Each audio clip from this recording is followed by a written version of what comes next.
तो लास्ट जो पार्ट अपने पास बचा है वो है तुम्हारे पास रेजोनेंस एनर्जी। ठीक है, तो उसको अपन कंप्लीट कर लेते हैं। तुम्हारा थर्सडे कोई लेक्चर है क्या? Thursday do you have any lecture? तो Thursday 9:45 to Thursday college practicals के कब?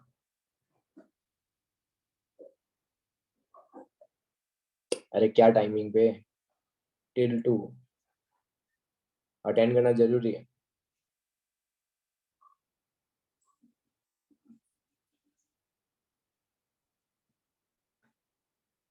कल छुट्टी है तो कल रख सकते नहीं यार, कल नहीं होगा।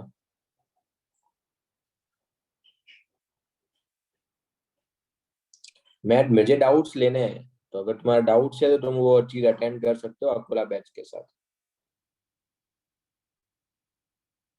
कल मेरा फ्री स्लॉट नहीं है, मॉर्निंग में ही है।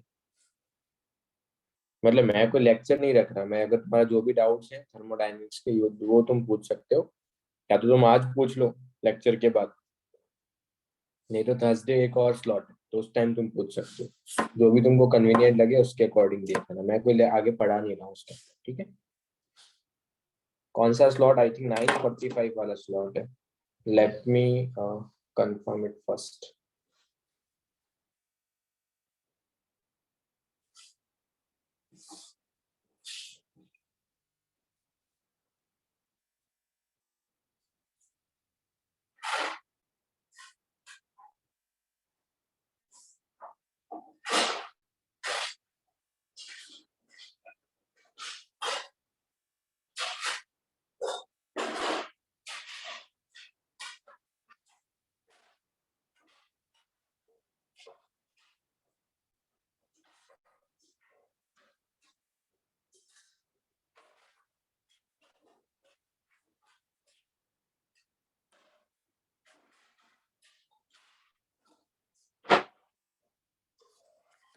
चलो start.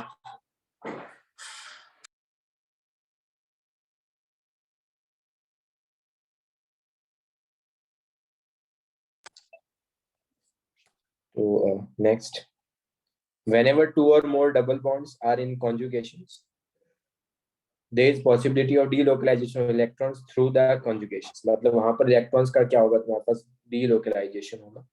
this phenomena is called the resonance। due to resonance molecule gain stability। तो रेजोनेटिंग स्ट्रक्चर भी अपने को पता होना चाहिए। रेजोनेटिंग स्ट्रक्चर क्या होता है? Actual structure of A molecule is the average of the many possible canonical structure possible for A molecules. I think तुमको सबको कैनोनिकल स्ट्रक्चर और हाइब्रिड स्ट्रक्चर के बारे में आइडिया होगा। तो जो एक्चुअल स्ट्रक्चर होगा मॉलिक्यूल्स का, वो क्या होगा? जितने भी कैनोनिकल स्ट्रक्चर्स हैं उस मॉलिक्यूल की, उन सबका एवरेज होगा। एंड रेजोनेंस एनर्जी तुम्हारे पास क्या होता है? It is the most stable canonical structure and the energy of the actual molecule. उसके बीच का एनर्जी डिफरेंस है। मतलब लेट्स से अगर सपोज बेंजीन का कैनोनिकल स्ट्रक्चर ये है और इसका रेजोनेटिंग हाइब्रिड ये है, तो हाइब्रिड की एनर्जी कम होती है कैनोनिकल स्ट्रक्चर से। तो हाइब्रिड जो है वो ज्यादा स्टेबल है। हाइब्रिड जो है वो ज्यादा स्टेबल है किससे? कैनोनिकल स्ट्रक्चर से। एक्चुअल में हाइब्रिड एग्जिस्ट करता है, ये नहीं एग्जिस्ट करता। इसीलिए बेंजीन को लिखना, एक्चुअल में लिखना, इट इज मोर कन्वीनियंट ये नहीं। ये उसका सिर्फ और सिर्फ कैनोनिकल स्ट्रक्चर है।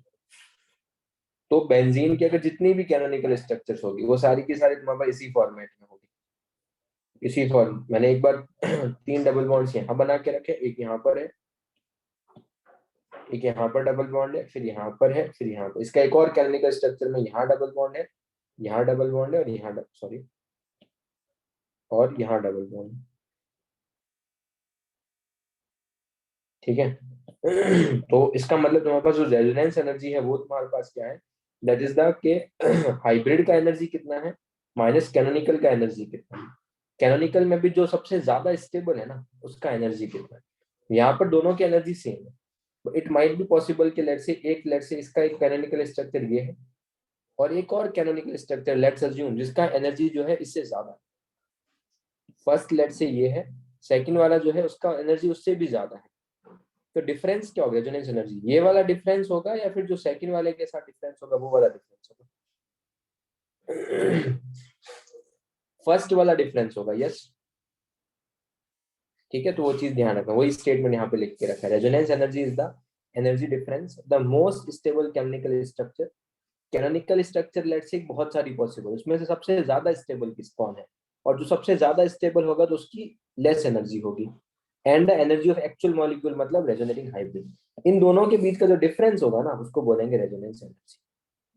डिफरेंस +36 है, बट रेजोनेंस एनर्जी कितना है, -36। ये चीज ध्यान रखना, लास्ट टाइम किसी ने डाउट भी पूछा था कि रेजोनेंस एनर्जी पॉजिटिव होता है, नहीं, रेजोनेंस एनर्जी नेगेटिव होता है। रेजोनेंस एनर्जी का सिंपल मीनिंग क्या है, ये इसका इसमें कन्वर्जन, इसका इसमें कन्वर्जन, नहीं नेगेटिव बोल रहा हूँ तो ध्यान रखो, मैम ने कुछ भी बोला है वो ठीक है, बट अपन नेगेटिव लेंगे। रेजोनेंस एनर्जी क्या होगा तुम्हारे पास, नेगेटिव, मतलब थ्योरेटिकल से इसको इसमें कन्वर्ट कर, इसको इसमें कन्वर्ट करोगे तो डेफिनेटली क्या लिखोगे, प्रोडक्ट का एनर्जी माइनस रिएक्टेंट का एनर्जी। तो प्रोडक्ट का एनर्जी कितना है, वो है वाई, और इसका एनर्जी कितना है, लेट्स से वो है x.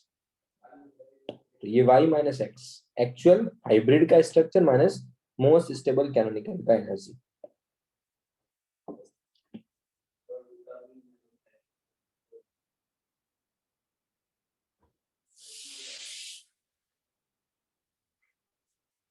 Most stable canonical hybrid minus most stable canonical hybrid का एनर्जी -10, मोस्ट स्टेबल का 26, तो डिफरेंस कितना आ जाएगा, -36।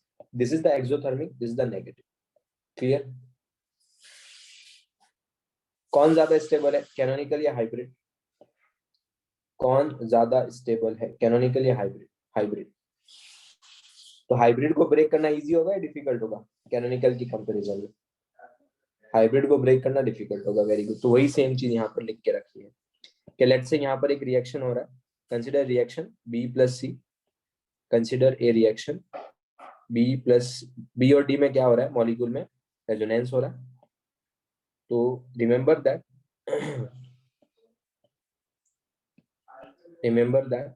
wherever resonance takes place bond breaking becomes difficult। जहां पर भी रेजोनेंस होगा उसके बॉन्ड को ब्रेक करना डिफिकल्ट होगा। तो energy required to break the actual bond, actual bond को ब्रेक करना डिफिकल्ट है। इसका मतलब मैं यहाँ से क्या बोल सकता हूँ कि लेट्स से उसको थ्योरेटिकल ब्रेक करने के लिए लेट्स से उसको एनर्जी जो चाहिए, लेट्स से कोई मॉलिक्यूल है उसमें बॉन्ड्स को ब्रेक करने के लिए जो एनर्जी चाहिए वो 40 है, बॉन्ड्स को ब्रेक करने के लिए जो एनर्जी चाहिए वो 40 है, और उसमें रेजोनेंस हो रहा है और उसकी रेजोनेंस एनर्जी -10 है, तो उसकी एक्चुअल बॉन्ड एनर्जी कितनी होगी,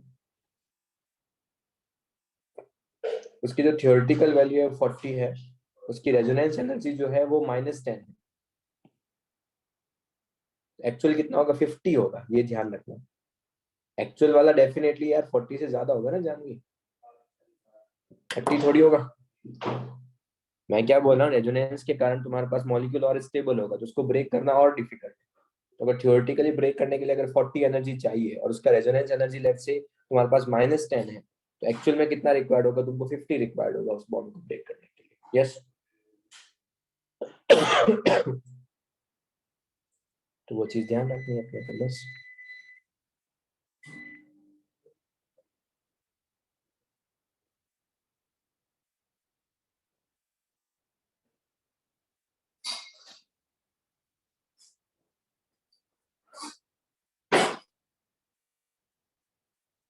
क्लियर?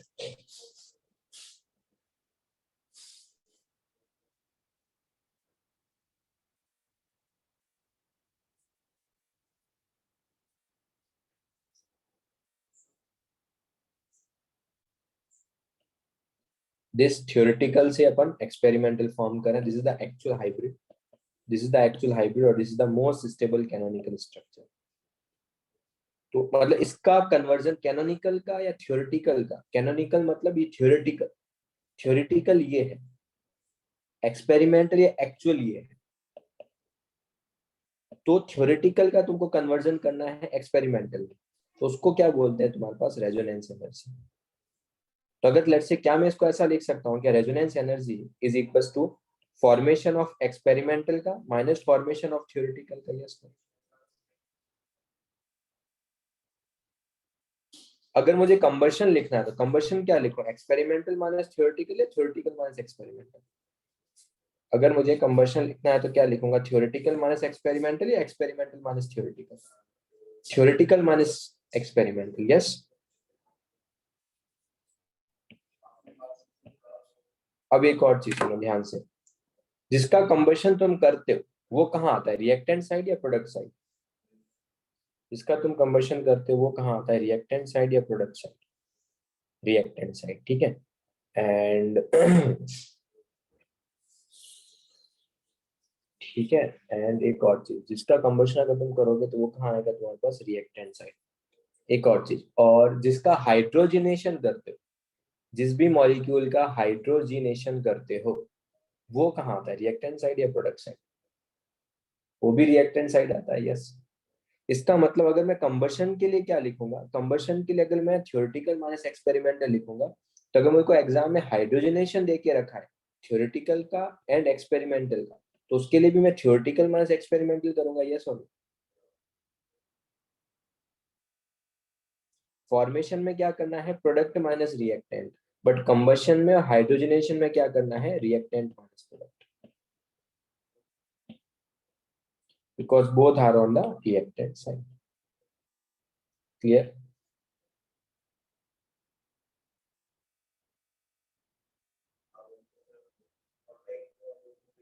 चलो, तो ये चीज तो हो गया। अब एक और चीज सुनो, अगर मैंने तुमको एग्जाम में कभी भी कोई इंफॉर्मेशन दिया है कि लेट्स से बेंजीन का जो, लेट्स से कुछ भी बोल दो, बेंजीन का फॉर्मेशन दिया है, डेल्टा एच फॉर्मेशन मैंने तुमको बेंजीन का गिवन दिया है, गिवन इंफॉर्मेशन दी है, तो फॉर्मेशन किसका होगा, वो थ्योरेटिकल वैल्यू है एक्सपेरिमेंटल वैल्यू?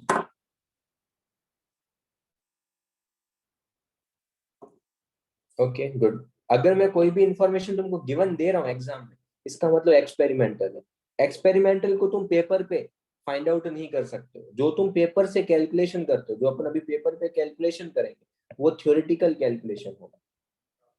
तो अगर एग्जाम में कभी भी मेरे को फॉर्मेशन या कंबशन दिया है, जैसे combustion of benzene is this या फिर formation of benzene is this, का मतलब वो एक्सपेरिमेंटल वैल्यू दे के रखिए। जो तुम डेटा पॉइंट से चीजें फाइंड आउट कर रहे हो, जो भी तुमको डेटा गिवन हो, जो चीजें तुम फाइंड आउट करोगे वो कौन सी होगी तुम्हारे पास, पेपर पे जो भी कैलकुलेशन कर रहे हो वो थ्योरेटिकल वैल्यू होगी।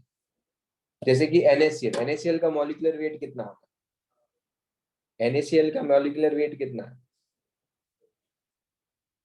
बोलो? 58.5। तो ये तुम्हारा थ्योरेटिकल वैल्यू है, तुमने इसको पेपर पे कैलकुलेट किया कि सोडियम का इतना है, क्लोरीन का इतना है। इसका अगर तुम NaCl कभी भी वाटर में डिसॉल्व करते हो ना, तो उसका मॉलिक्यूलर वेट चेंज हो जाता है। ये अपन पढ़ेंगे solution and colligative properties. Ions में ब्रेक अगर कोई भी डिसोशिएट होता है तो तुम्हारे पास जो मॉलिक्यूलर वेट होता है सॉल्यूशंस का, एंड वो सब कुछ चेंजेस होते हैं उसके अंदर। ये सब कुछ सॉल्यूशन एंड कॉलिगेटिव प्रॉपर्टी से बताऊंगा। तो उसकी एक्सपेरिमेंटल वैल्यूज डिफरेंट आती है। थ्योरेटिकल वैल्यू का मतलब जो तुम पेपर पे सॉल्व करते हो, जो भी इंफॉर्मेशन गिवन है तुमको, इसका मतलब वो एक्सपेरिमेंटल है। क्या ये पॉइंट सबको क्लियर? कौन सा चेंज वाला क्या बोल रहा है गिरीश? एक बार वापस बता दोगे लास्ट टाइम? कहाँ ध्यान है तेरा? सर इधर ही। लग तो नहीं रहा।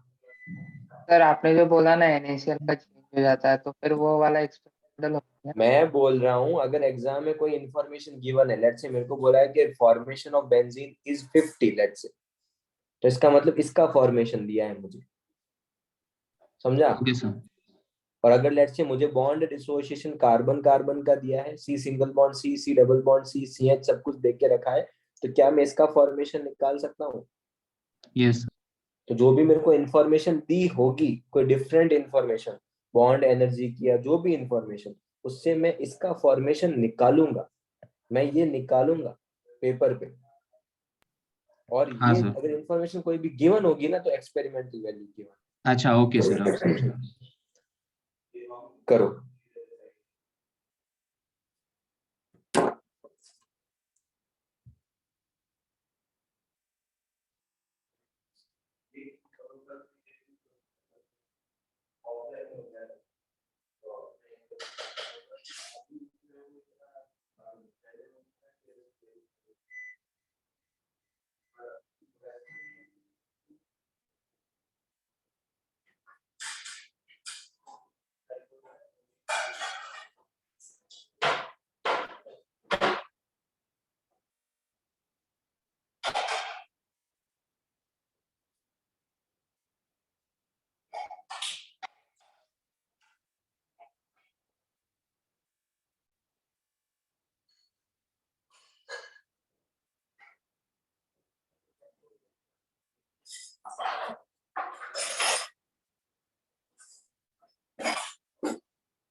क्या होगा आंसर? सी।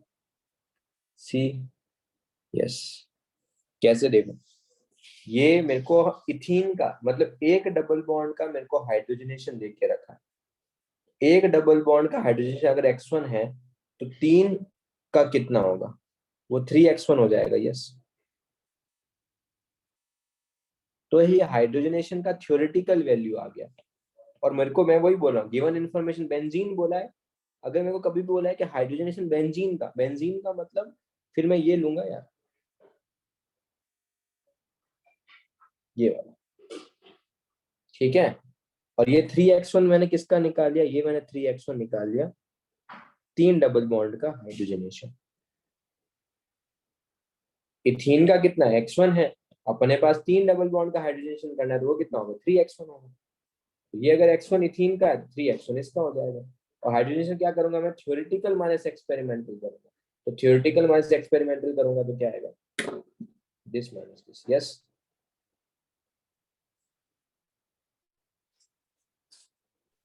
सर वो एक 70 मतलब एक्सपेरिमेंटल है। अभी तक वहां पे आए ही नहीं ना बच्चे, अच्छा हाँ। तो प्रॉब्लम करवाऊंगा, रुक जा।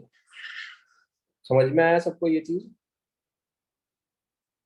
अभी एक प्रॉब्लम मैं तुमको करवा रहा हूँ, उसके बाद एक प्रॉब्लम रेजोनेंस एनर्जी पे तुम खुद करोगे। तो अब एक चीज सुनो, ये मैंने देखो फॉर्मेशन तुमको दिया है, delta H formation benzene gas का मैंने 70 दे के रखा। ये क्या एक्सपेरिमेंटल है थ्योरेटिकल? ये क्या होगा? एक्सपेरिमेंटल होगा या थ्योरेटिकल होगा? ये एक्सपेरिमेंटल होगा। ये क्या होगा तुम्हारे पास? एक्सपेरिमेंटल होगा। This thing, this thing 70 kilo calorie पर, ये इसका है। और तुमको एक डेटा पॉइंट्स दे के रखे बहुत कुछ, सिंगल बॉन्ड का एनर्जी, डबल बॉन्ड का एनर्जी, CH का बॉन्ड एनर्जी, एटमाइजेशन। अगर HH का एटमाइजेशन अगर 72 है, 52 है, तो क्या इसका बॉन्ड डिसोसिएशन 104 हो जाएगा क्या? तो क्या इन सब डेटा पॉइंट्स की हेल्प से, इन सब डेटा पॉइंट्स की हेल्प से क्या मैं फॉर्मेशन बेंजीन का थ्योरेटिकल निकाल सकता हूँ क्या? थ्योरेटिकल मैं पेपर पे निकालूंगा। तो अगर मेरे को फॉर्मेशन जो है एक्सपेरिमेंटल पता है और मैं थ्योरेटिकल अगर मैं निकाल लूं, तो क्या मैं रेजोनेंस एनर्जी निकाल सकता हूँ क्या बेंजीन का? यस। वही करना है अपने को, वही अपने को करना है। तो मुझे फॉर्मेशन निकालना है। तो फॉर्मेशन बेंजीन का जब निकालूंगा तो उसकी रिएक्शन को ये लिख लूंगा, C6H6 का फॉर्मेशन कहाँ से होगा? C ग्रेफाइट से होगा प्लस 3 टाइम्स ऑफ H2 से होगा। यस। ये मुझे चाहिए, H1 मेरे को निकालना। अब मेरे को इन्फॉर्मेशन क्या दे के रखी है? मेरे को बॉन्ड डिसोसिएशन दे के रखा है, बॉन्ड एनर्जी दे के रखा है। क्या मैं यहाँ पर बॉन्ड एनर्जी का फॉर्मूला लगा सकता हूँ क्या? क्या मैं यहाँ पर बॉन्ड एनर्जी का फॉर्मूला लगा सकता हूँ? क्यों? बिकॉज ये प्रॉब्लम है, ये ग्रेफाइट मेरा प्रॉब्लम है यार। ग्रेफाइट क्या है मेरा प्रॉब्लम? मुझे ये फाइंड आउट करना है, और ग्रेफाइट मेरा प्रॉब्लम है यहाँ पे।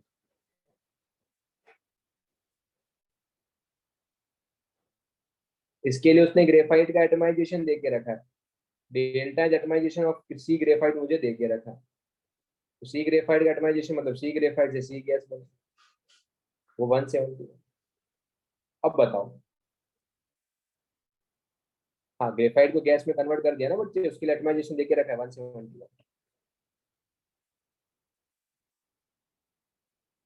अच्छा, उसके बाद अब सुनो, अब तो मुझे बताओ, एक मिनट, अब क्या करें? डायरेक्टली सब्ट्रैक्ट करें? मुझे सब कुछ गैसियस फॉर्म में चाहिए, तो मुझे सब कुछ गैसियस फॉर्म में चाहिए, तो क्या करें? फर्स्ट में से 2 को सब्ट्रैक्ट डायरेक्टली कर रहे हैं, किसी से मल्टीप्लाई करके सब्ट्रैक्ट करें? डायरेक्टली सब्ट्रैक्ट कर लेंगे या किसी से मल्टीप्लाई करके सब्ट्रैक्ट करेंगे? मल्टीप्लाई कर, किससे? 6 से मल्टीप्लाई करेंगे। यस, इसको करेंगे 6 से मल्टीप्लाई, एंड देन कर लेंगे क्या? सब्ट्रैक्ट। तो मुझे जैसे ही 6 से मल्टीप्लाई करके सब्ट्रैक्ट करूंगा तो 6 टाइम्स ऑफ सी गैस आएगा प्लस 3 टाइम्स ऑफ H2 आएगा प्लस C6H6 गैस आएगा। तो यहाँ पे जो डेल्टा एच है वो तुम्हारे पास कितना हो जाएगा? Delta H will be delta H1 minus 6 times of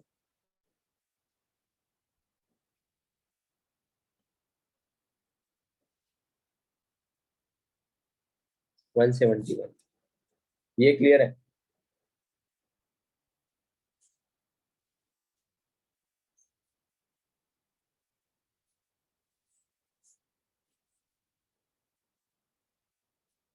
done.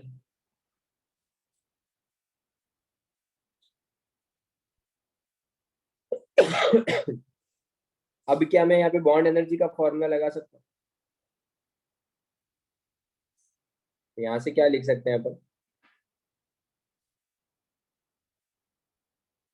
Delta H1 minus 171 into 6 is equal to, इसका तो बॉन्ड एनर्जी कुछ है ही नहीं, कार्बन सिंगल एटम, इसका बॉन्ड एनर्जी कितना होगा? This will be 3 times of E of HH minus 3 times of E of C single bond C minus 3 times of E of C double bond C minus 6 times of E of CH।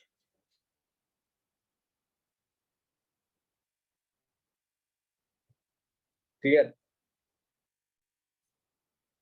तो यहाँ से delta H1 तुम्हारे पास आ जाएगा, delta H1 will be 1026 plus 3 times of E of HH, E of HH कितना है? 104 minus E of C single bond C, C single bond C कितना है? 83 minus 3 times of C of double bond C कितना है? 140 minus, इस आपको 336 कहाँ से है वो समझ में आता है ना बेंजीन के अंदर या नहीं? बेंजीन में कार्बन कार्बन के 3 बॉन्ड्स होते हैं, कार्बन डबल बॉन्ड के भी 3 बॉन्ड्स होते हैं और CH के 6 बॉन्ड्स होते हैं, तो वो सब्स्टिट्यूट कर दिया। यहाँ से अगर तुम सिंप्लीफाई करोगे तो you will get the delta H1 is equal to 75 kilo calorie per mole, 75 kilo calorie per मोल, ये डेटा अपने पास आ गया। तो फॉर्मेशन एक्सपेरिमेंटल मुझे पता है, एक्सपेरिमेंटल मुझे पता है और थ्योरेटिकल ये रहा। तो एक्सपेरिमेंटल माइनस थ्योरेटिकल करेंगे तो कितना आएगा? -5। इसलिए मैं बोल रहा हूँ, देख लो मैं प्रूफ भी कर रहा हूँ, माइनस आ रहा है और गिवन डेटा भी हमेशा नेगेटिव ही होगा, तो ये चीजें ध्यान रखो यार।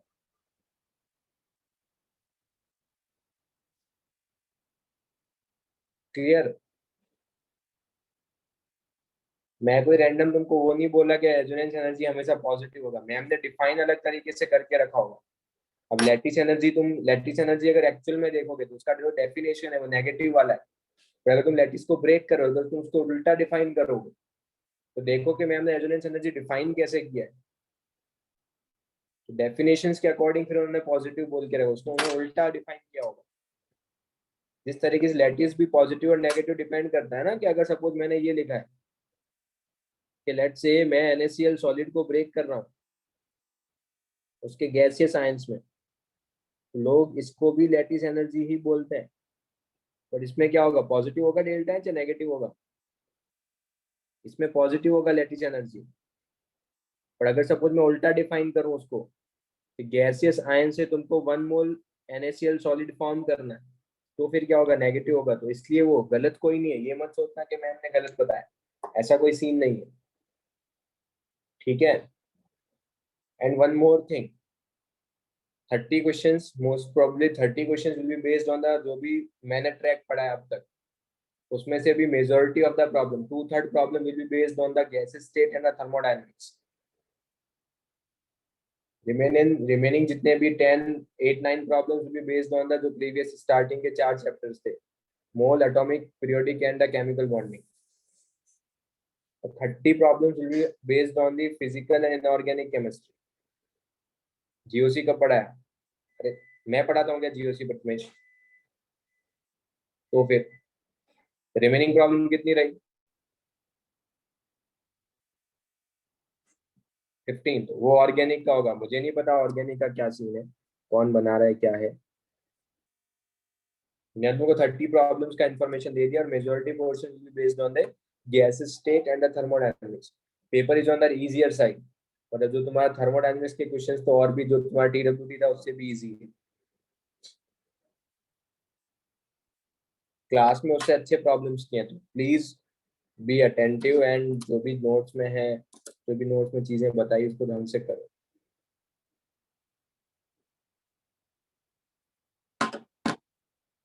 चलो क्लियर है ये वाला पोर्शन सबको. अब तुमने बहुत सारी डेफिनेशंस पढ़ ली है यहाँ पे थर्मोडायनेमिक्स के अंदर. तो सारी डेफिनेशन, 2 प्रॉब्लम्स बची है जो मुझे करवानी है.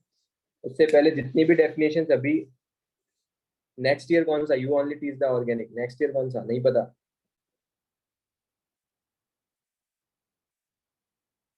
नेक्स्ट ईयर मैं पढ़ा हूँ.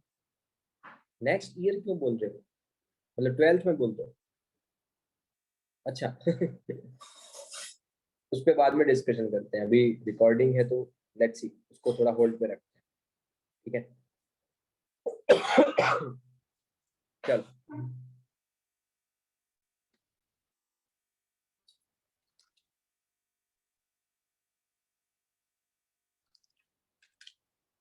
अब जितनी भी डेफिनेशंस अपन ने पढ़ी है उस पे बेसिस पे अगर मैं कमेंट करूं तो वहां पे ये सारी डेफिनेशन एक ही शॉर्ट में मैंने लिख के रखी है सो दैट अपने को थोड़ा कन्वीनियंट हो चीज़ों को याद करने में एंड. तो लेट्स से मुझे फॉर्मेशन चाहिए, तो फॉर्मेशन में क्या क्या है, जिसको भी फॉर्म करना है उसका 1 मोल हो. मैं रेड पेन से चीजें लिख रहा हूँ तो तुमको वो चीज पता होनी चाहिए. फॉर्मेशन अपने को करना है तो क्या करना है, जिसका भी फॉर्मेशन करना है उसका स्टोइचियोमेट्री 1 होना चाहिए और उसको उसकी स्टैंडर्ड स्टेट से फॉर्म करना है.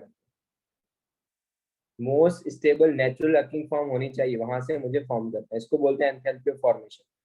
कंबशन में क्या करना है, जिसका भी कंबशन करना है उसका स्टोइचियोमेट्री 1 लेना है और उसका O2 के साथ रिएक्शन करवाना है. तो जो चीजें रेड पेन से अंडरलाइन कर रहा है वो अपने को ध्यान में रखना है. एंथैल्पी ऑफ फ्यूजन में क्या ध्यान रखना है कि 1H2O से 1H2O सॉलिड से 1H2O लिक्विड बनना चाहिए. अगर तुम्हारे पास कभी भी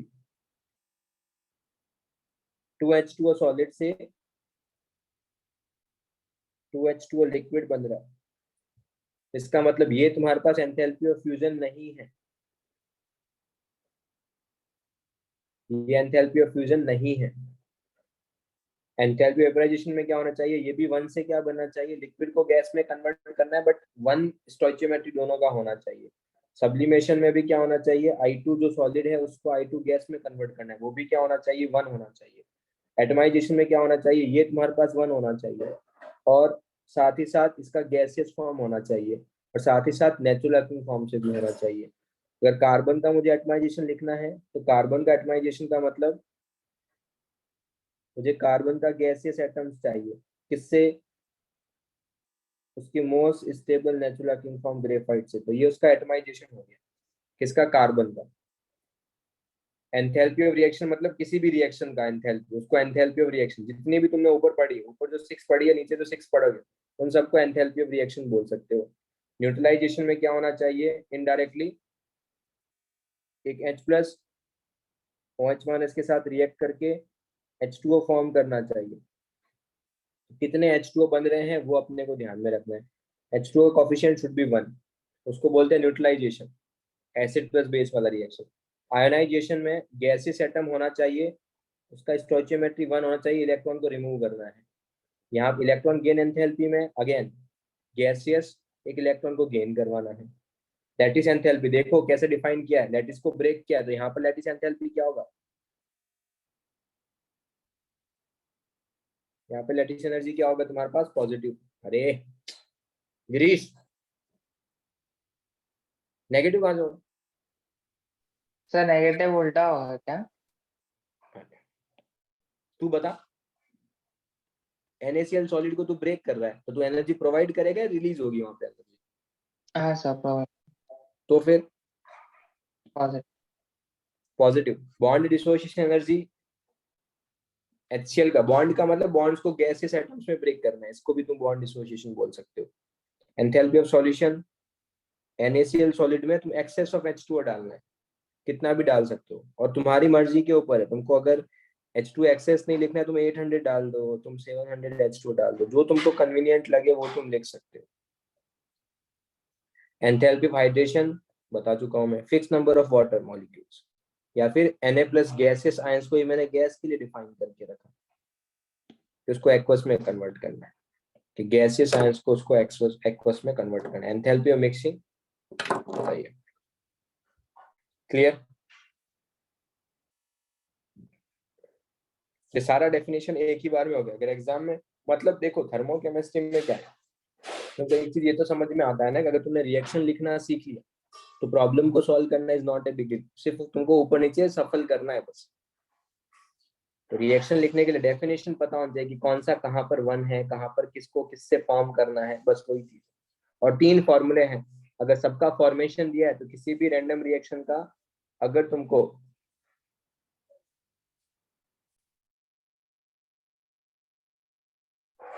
अगर सबका फॉर्मेशन दिया है तो किसी भी रिएक्शन का तुम डेल्टा एच निकाल सकते हो प्रोडक्ट माइनस रिएक्टेंट से। सबका कंबशन दिया है तो रिएक्टेंट माइनस प्रोडक्ट से। सबका बॉन्ड एनर्जी दिया है तो भी रिएक्टेंट माइनस प्रोडक्ट से। और बॉन्ड एनर्जी में ध्यान में क्या रखना है कि सब कुछ गैसेस फॉर्म में होना चाहिए, दैट्स इट। एक टाइम पास लॉ है जो आई थिंक सबने पढ़ के रखा होगा, जीरोथ लॉ। जीरोथ लॉ पता है क्या? जीरोथ लॉ नहीं पता? देखो, अगर ए और बी एक दूसरे के साथ थर्मल इक्विलिब्रियम में है, बी और सी भी एक दूसरे के साथ थर्मल इक्विलिब्रियम में है, सॉरी, ए और बी एक दूसरे के साथ थर्मल इक्विलिब्रियम में है और बी और सी भी एक दूसरे के साथ थर्मल इक्विलिब्रियम में है। ए और बी थर्मल इक्विलिब्रियम में है, बी और सी थर्मल इक्विलिब्रियम में है, तो ए और सी भी थर्मल इक्विलिब्रियम में होंगे। ये जीरोथ लॉ, ठीक है। क्वेश्चन ऐसा ही होगा जहां पे लिखा है ना, मैंने जो बोला है अभी, अगर ए और बी थर्मल इक्विलिब्रियम है, बी और सी थर्मल इक्विलिब्रियम है, तो ए और सी भी थर्मल इक्विलिब्रियम होंगे, दैट्स इट। अगर प्योरली क्रिस्टलाइन सब्सटेंस है, उसका एंट्रोपी 0 केल्विन पे क्या होता है? अगर कोई भी प्योरली क्रिस्टलाइन सब्सटेंस है, उसका जो एंट्रोपी होता है वो 0 केल्विन पे क्या होता है? 0 केल्विन पे उसका एंट्रोपी होता है 0। ये थर्ड लॉ ऑफ थर्मोडायनेमिक्स है, इस पे बेस में एक प्रॉब्लम भी करवा चुका हूं।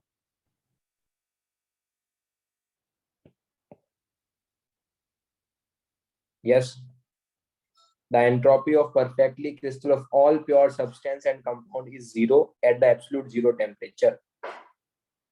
क्या डेल्टा एस को मैं ऐसा लिख सकता हूँ क्या? Q reversible upon T, yes no? Q reversible को N C D T upon T, integration 0 से टी, बोलो।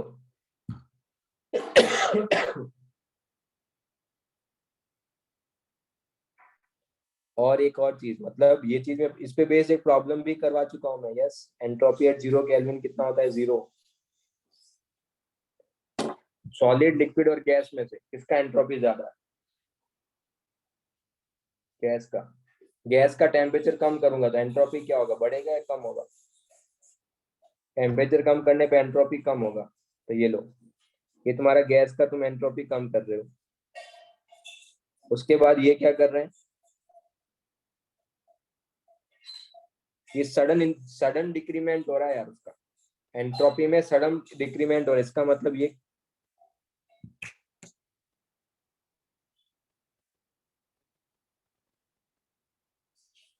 सडन अगर डिक्रीमेंट हो रहा है, इसका मतलब यहाँ पर अपन क्या कर रहे हैं? गैस को कन्वर्ट कर रहे हैं किसमें? लिक्विड में। उसके बाद क्या हो रहा है? तुम्हारे पास सडन डिक्रीमेंट हुआ फिर से टेम्परेचर का, तुमने लिक्विड को फर्दर तुम्हारे उसका टेम्परेचर डिक्रीज किया, फिर से क्या हो रहा है? टेम्परेचर कांस्टेंट है, ये फिर से क्या हो रहा है? यहाँ पर किसका कन्वर्जन हो रहा है? तुम्हारे पास लिक्विड से सॉलिड का कन्वर्जन, फिर से फेज ट्रांजिशन हो रहा है। तो यहाँ पर तुम्हारा सॉलिड ऑब्टेन हो गया तुमको। अब सॉलिड का भी फर्दर टेम्परेचर डिक्रीमेंट कर रहे हो, कहाँ तक? 0 केल्विन तक। 0 केल्विन या फिर -273 डिग्री सेल्सियस। वहां पर उनका एंट्रोपी क्या होगा? एंट्रोपी S0m एट 0 केल्विन कितना होगा? 0। ये थर्ड लॉ, क्लियर?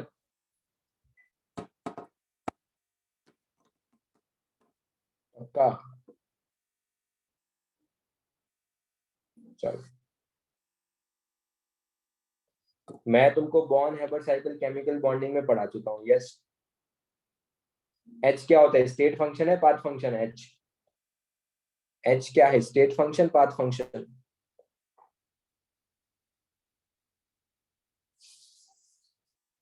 एच है स्टेट फंक्शन। अगर एच स्टेट फंक्शन, इसका मतलब मैं क्या बोल सकता हूँ यहाँ से, -105 इज इक्वल टू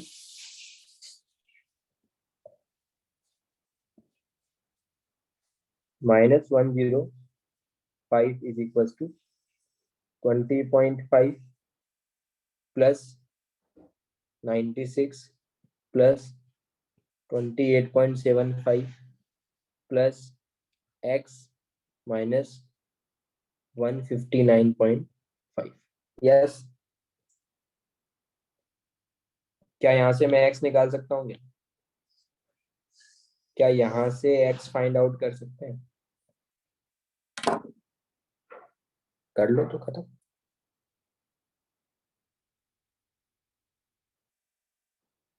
बोलो।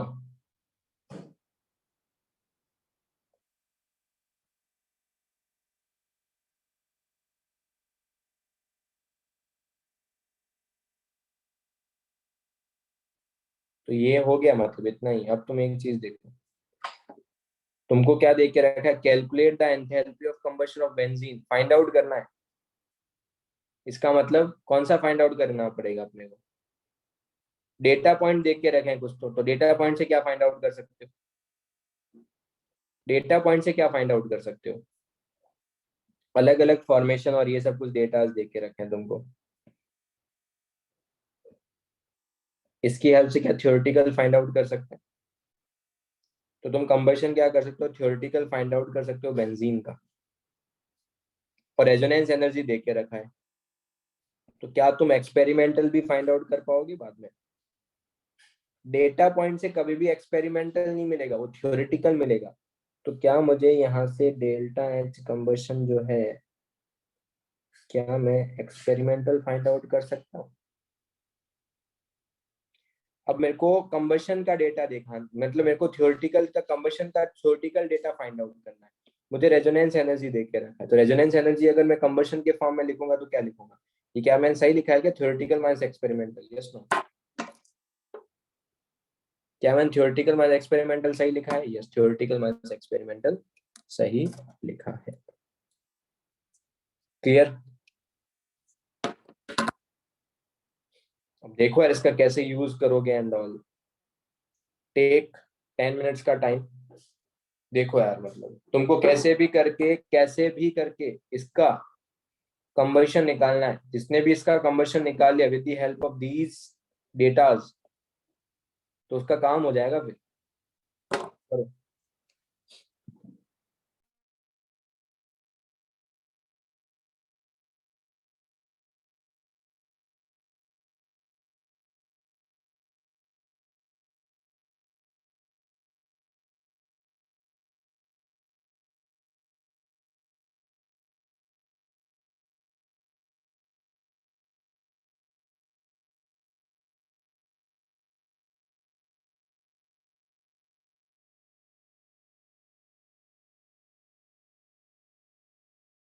Sir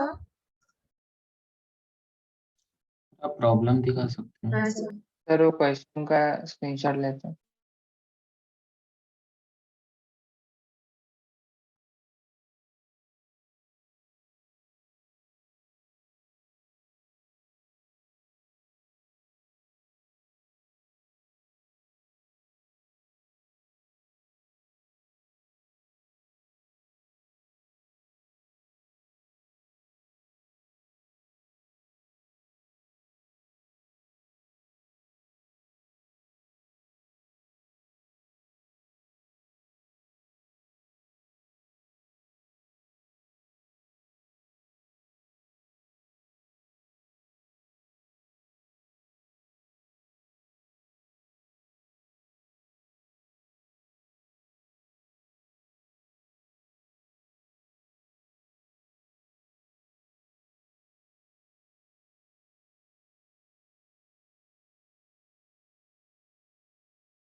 hello sir.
एक मिनट, हाँ स्क्रीन शेयरिंग बंद हो गया, जस्ट वेट।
नहीं आंसर,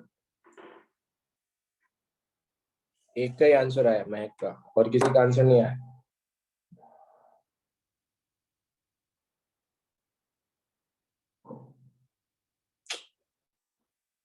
बोलो।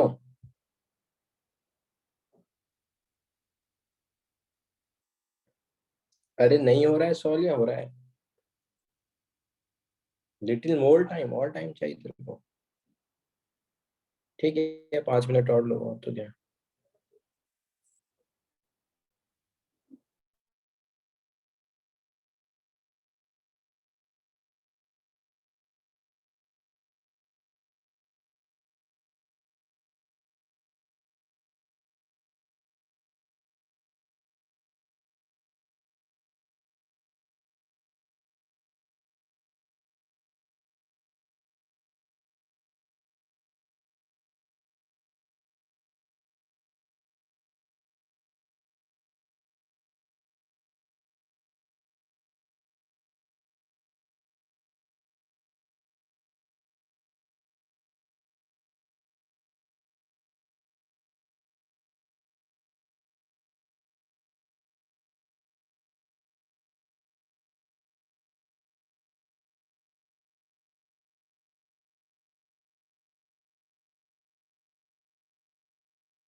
Okay Yashvi and Prathamesh, good.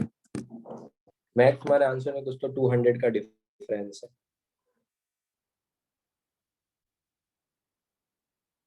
देखो इट्स इनफ टाइम यार, 15 मिनट्स तो बहुत है। सुनो, क्या तुमको एक चीज ये समझ में आता है क्या, कि अगर तुमको बेंजीन का कंबशन चाहिए, तो कंबशन के लिए तुमको फॉर्मेशन CO2 का दे के रखा है। ध्यान से सुनो क्या बोल रहा हूँ। अगर मेरे को बेंजीन का कंबशन चाहिए, तो बेंजीन के कंबशन का रिएक्शन रहा ये। तो अगर मेरे को ये वाली रिएक्शन का डेल्टा एच चाहिए, तो अगर मेरे को फॉर्मेशन CO2 का दिया है, फॉर्मेशन H2O का दिया है, तो अगर मेरे को कहीं से फॉर्मेशन C2H6 का मिल जाए तो मेरा काम हो जाएगा क्या? Yes no? मुझे बेंजीन का अगर फॉर्मेशन कहीं से भी मिल गया C6H6 का तो मेरा काम हो जाएगा, ठीक है। अच्छा, उसके लिए मेरे को हाइड्रोजनेशन देख के रखा है, साइक्लोहेक्सीन का देख के रखा है। अगर हेक्सीन मतलब एक डबल बॉन्ड का इतना है तो 3 डबल बॉन्ड का हाइड्रोजनेशन कितना होगा बोलो? 3 टाइम्स ऑफ दिस। बोलो, क्या ये 3 टाइम्स ऑफ सबको समझ में आता है? मैंने यहाँ पे 3 से मल्टीप्लाई क्यों किया है? साइक्लोहेक्सीन एक डबल बॉन्ड का अगर इतना है तो 3 डबल बॉन्ड का कितना होगा? 3 डबल बॉन्ड का इतना होगा। तो इस रिएक्शन का डेल्टा है जितना है, तो क्या इसको मैं ऐसा लिख सकता हूँ, formation of this minus formation of this. और ये क्या है मेरे पास? थ्योरेटिकल बेंजीन का है। This is the theoretical formation, किसका? थ्योरेटिकल बेंजीन का। और मुझे साइक्लोहेक्सेन का देख के रखा है, तो क्या मैं इस डेटा का यूज करके क्या मैं डेल्टा एस फॉर्मेशन थ्योरेटिकल निकाल सकता हूँ? तो क्या मैं थ्योरेटिकल कंबशन भी निकाल सकता हूँ क्या? इजी था, मतलब स्ट्राइक होना चाहिए ये। अगर जिसको ये स्ट्राइक हो गया फिर ये होना चाहिए। इसका क्यों देख के रखा है? इसका देख के रखा है तो मैं इसका निकाल सकता हूँ। इसका अगर मुझे पता चल गया तो मैं ये चीज कर सकता हूँ। तो ये आ गया। अब रेजोनेंस एनर्जी पता है, सब्स्टिट्यूट कर दो तो ये 3267.4 आ जाएगा। नीट में कोई तुमसे ऐसे क्वेश्चंस प्रॉब्लम पूछने वाला नहीं है। ये पूछ सकता है वो, ये 3 पार्ट है यहाँ पर, ये पूछ सकता है, ये पूछ सकता है। तो 3 कॉम्बिनेशंस मैंने तुमको एक साथ बता के रखे हैं। तो ये एडवांस लेवल का प्रॉब्लम है, नीट वीट में नहीं आता। बट तुमको ये प्रॉब्लम इसलिए करवाया गया क्योंकि इसके अंदर फॉर्मेशन भी यूज हो रहा है, कंबशन भी यूज हो रहा है, और साथ ही साथ तुम्हारे पास एक साइक्लोहेक्सेन हाइड्रोजनेशन भी यूज, हाइड्रोजनेशन है, रेजोनेंस है, कंबशन है, फॉर्मेशन है, सब कुछ यूज हो रहा है। इसलिए मैंने तुमको प्रॉब्लम करवाया। That's it. क्लियर? अच्छा था प्रॉब्लम। ऐसा एक और प्रॉब्लम है, तो दीज आर थोड़ा टाइम कंज्यूमिंग, थोड़ा सा दिमाग लगाओ कि मतलब स्टार्ट कहाँ से करना। जनरली थर्मोकेमिस्ट्री में स्टार्ट करने के लिए क्या है कि तुमको फाइंड आउट क्या करना है, या तो वो रिएक्शन लिखो या फिर गिवन क्या दे के रखा है वो रिएक्शन लिखो, बस दैट्स इट। डेटा पॉइंट से तुमको आइडिया लगा। जैसे कि अब नेक्स्ट प्रॉब्लम जो है, सबका बॉन्ड एनर्जी दे के रखा है। इसका मतलब कैसे भी करके जो भी तुमको एक ऐसा नेट रिएक्शन लिखना है जहाँ पे सब कुछ गैसियस फॉर्म में हो और ये बॉन्ड्स आना चाहिए। तो मैं इसको बता नहीं रहा, टेक योर टाइम, होमवर्क में लिखो, ठीक है। होमवर्क में करना इस प्रॉब्लम को अच्छे से टाइम लेके, कोई रश नहीं है। बट अगर तुमको ये चीजें क्लियर हो जाएगी तो यहाँ पर बॉन्ड एनर्जी भी आ जाएगा। ये नीट में तुमको कोई नहीं पूछेगा। अगेन रिपीट कर रहा हूँ, नीट में ऐसे क्वेश्चंस नहीं है, तुम्हारे TWT में भी ऐसे क्वेश्चंस नहीं है। स्ट्रेट फॉरवर्ड नोट्स में से भी स्ट्रेट फॉरवर्ड प्रॉब्लम्स होंगे जिसमें एक कंसेप्ट लग रहा होगा। नीट में वैसे ही आते हैं, बट या फिर थोड़ा बहुत घुमा फिरा के पूछ सकते हैं। बट ये है कि अगर तुम ऐसे प्रॉब्लम्स कर लोगे तुमको वो सारे प्रॉब्लम्स इजी लगेंगे। मैं तुमको जो भी चैप्टर होंगे वहां पर एडवांस लेवल के प्रॉब्लम्स इसीलिए करवाता हूँ, सो दैट तुम्हारा माइंड ओपन अप हो थोड़ा सा। ऐसे प्रॉब्लम्स नहीं आते, बट अगर एक ही प्रॉब्लम से 3-4 कंसेप्ट सीखने को मिल जाएंगे तो तुमको बाकी जितनी भी प्रॉब्लम्स है वो इजी लगेगी। तो यहाँ पर बॉन्ड एनर्जी का फंडा भी है, रेजोनेंस एनर्जी भी है। लेटेंट हीट देखो, वो भी दे के रखा है। क्यों दे के रखा है वो देखना। लेटेंट हीट ऑफ वाटर का भी दे के रखा है। हो सकता है ये इसलिए दे के रखा है सो दैट मैं इसको गैसियस में कन्वर्ट कर पाऊँ। मुझे heat of combustion methyl alcohol का निकालना है, तो लिखो मिथाइल अल्कोहल का। वहां पे अगर जो भी लिक्विड में है उसको कन्वर्ट करना। मिथाइल अल्कोहल भी लिक्विड में है, वाटर भी लिक्विड में, पहले उसको गैस में कन्वर्ट करना, उसके बाद ये फॉर्मूला लगाना, डेल्टा एच अपने आप मिल जाएगा। एडवांस में कितना टाइम मिलता है क्वेश्चंस को? एडवांस में एक पेपर में रफली 3 घंटे का पेपर होता है। वहां पर 3 सब्जेक्ट्स और वहां पर रफली 60 के आसपास प्रॉब्लम, 18 प्रॉब्लम पर सब्जेक्ट, 18 to 20 प्रॉब्लम्स आते हैं। मतलब 60 ही प्रॉब्लम्स होते हैं मैक्स, रफली 3 मिनट्स। यस, अगर तू वैसे देखेगा तो यार 3 मिनट्स। तो ये होमवर्क में दे रहा हूँ, ठीक है। सब पूरा पेपर सॉल्व कर लेते हैं। एडवांस का कट ऑफ इतना हाई नहीं जाता ना, इसीलिए। इस एडवांस में if you are getting 50% marks ना, out of 360 if you are getting let's say 180 marks, तो तुम्हारा रैंक इजीली अंडर 3000 के आसपास आ जाता है। ठीक है, 50% जनरली एक बेस क्राइटेरिया। कितना डिफरेंस होता है? डिफरेंस मतलब ऐसा डिफरेंस रहता भी है, एक एक मार्क्स पे चीजें चेंज हो जाती है।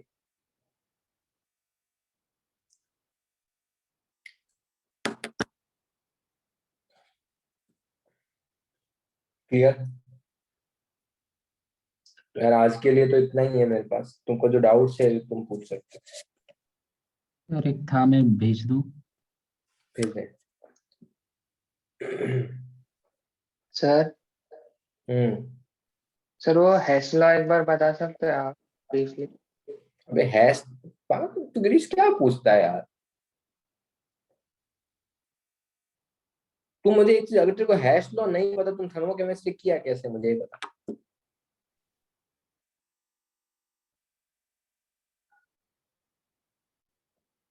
अब किसी रिएक्शन को 2 से मल्टीप्लाई करेगा तो रिएक्शन का डेल्टा एच क्या होगा?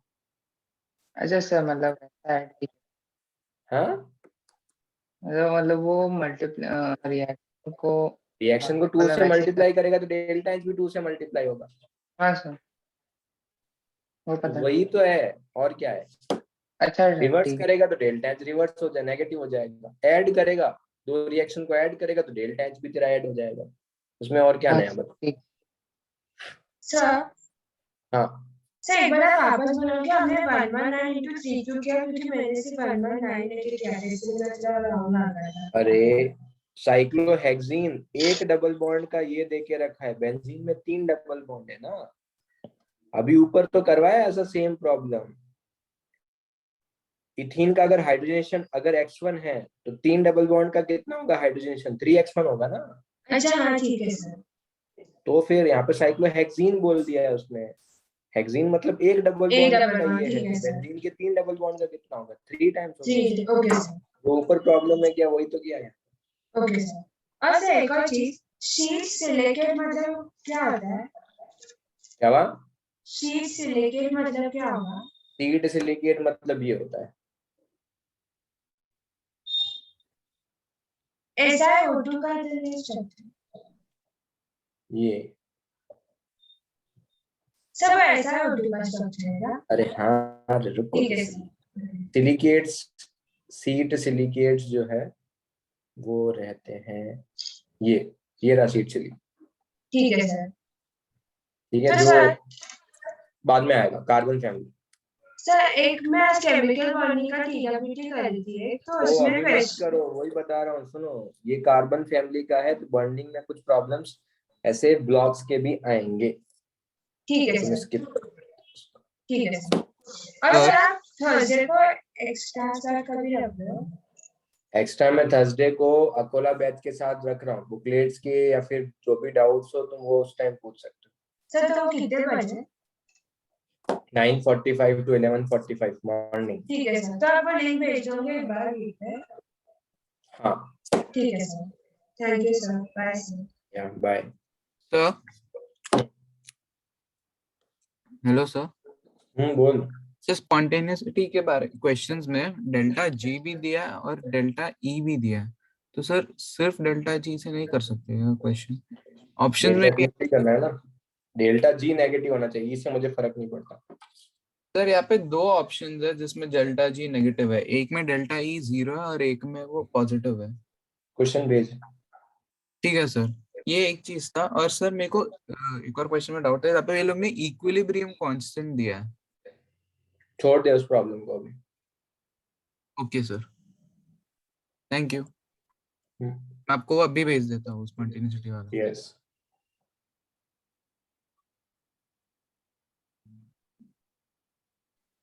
सर अरे सर वो यार ये तो थर्सडे कर वाले लेना यार, कोई हीरो। हाँ सर। उत्मेश ये क्या पूछ रहा है? अबे यूनिट दे के रखिए, ग्राम से डिग्री सेल्सियस से मल्टीप्लाई कर। सब कुछ तो गिवन दे के रखा है, कर सकता है तो ये। सर वो पता ही नहीं कि वो ये निकालूं कैसे, वो फाइनल डेल्टा एच, वो समझ में नहीं आ रहा। अबे तेरे को रिक्वायरमेंट कितना है वो पता है ना तुझे? तुझे कितनी हीट रिक्वायर्ड है उसका सी देके तो रखा है। 4.18 उसका सी है। उसको ग्राम 500 से मल्टीप्लाई करो, टेम्परेचर रोज जो करना है वो भी मल्टीप्लाई, तो इतनी हीट तुझे रिक्वायर्ड है। यस। Yes sir. उसको किसके इक्वल कर सकता है? उसको इक्वल कर सकता हूँ ना, C into delta T into W upon capital M. Yes. Yes sir. Into देख ले कितनी हीट रिलीज हो रही है एक स्टार्टिक एसिड को एक को बर्न करने के लिए। Okay sir. जो भी तू बॉम्ब कैलोरीमीटर जो हीट रिलीज हो रहा है वो सारा का सारा वाटर का टेम्परेचर ही तो रेज कर रहा है। हाँ तो सर। देख सकता हूँ ना मैं वहां से।